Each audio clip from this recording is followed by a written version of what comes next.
Hello, I'm Amy Zaby with the Jerusalem Connection Report for Friday, December 16, Anti-Semitism, a Unified Definition. One of the problems in this world is that folks often have arguments over things, whether they're in essays or at coffee shops or on political stages. They argue using the same words, but they define them differently, and thus there's always a point of contention. This is called equivocating terms. It is a problem I've seen in essay writing classes that I've taught for over 15 years, and I see the problem manifested on talk shows and in the news all the time. For example, the phrase knowledge is power.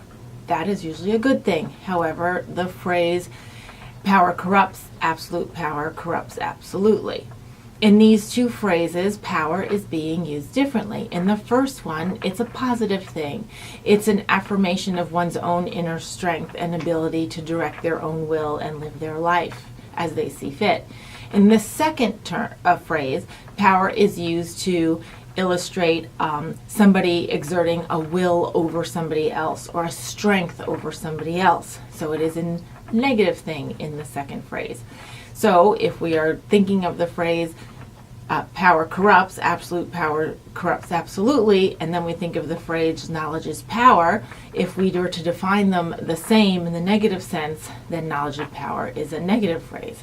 But that is not the case, and it's not the case because the word power is defined differently.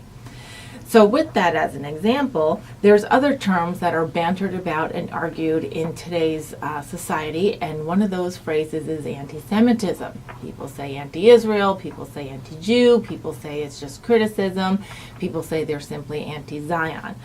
However, with all of the activities and actions, especially on college campuses, tempers flare, sometimes violence erupts, and sometimes there is bullying and harassment, particularly of Jewish students, in regards to this phrase, anti-Semitism, or simply anti-Israeli activities. This is a huge issue, and in a recent article in Higher Ed magazine, a report noted that the U.S. Department of State does have a working and defined definition that can be applied to assessing situations and judging them correctly. The State Department defines anti-Semitism as, and I quote, a certain perception of Jews which may be expressed as hatred towards Jews. Rhetorical and physical manifestations of anti-Semitism are directed toward Jewish or non-Jewish individuals and or their property, towards the Jewish community, its institutions, and its religious facilities. Now, this working definition by the U.S. State Department is now part of a resolution passed at a bipartisan level in the U.S. Senate. They want to take this same definition as written and have the Department of Education apply it to investigating the uptick of anti-Jewish activities on U.S. college campuses.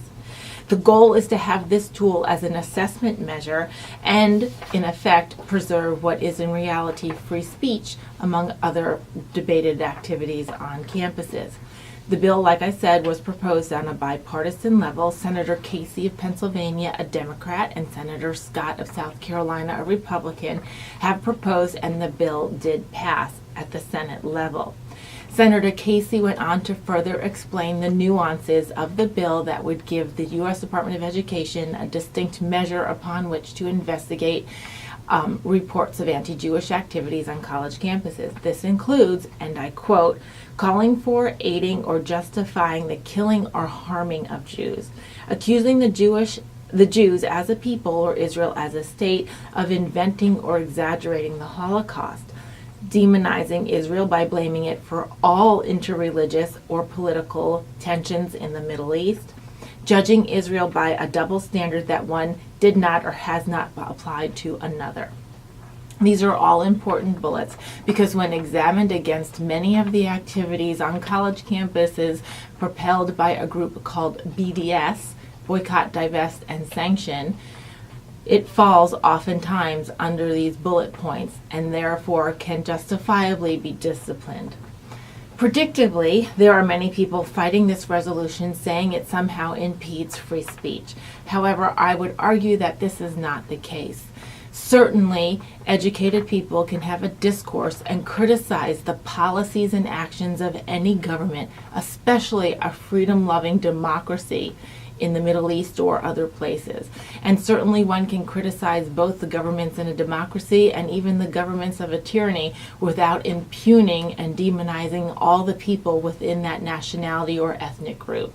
Therefore, the idea that these definitions somehow quell freedom of speech, which is the argument of the Students for Justice for Palestine group, which often organizes BDS activities on campus, I would say that this counter argument is in fact false, and it can be proven that a peaceful and intellectual debate of policies about Israel can occur without demonizing all of the Jewish students or the people who support the Jewish students, which is in case the fact on many college campuses during these protests against Israel. Please pray for our legislature and the entire incoming U.S. administration as they make progress on putting forth measurable and assertable pushbacks to anti-Jewish activities that result in the harm, bullying, or harassment of Jewish students or anyone who supports the state of Israel in whole, even if they're criticizing particular policies. Shavua Tov, have a great week, and Shabbat Shalom.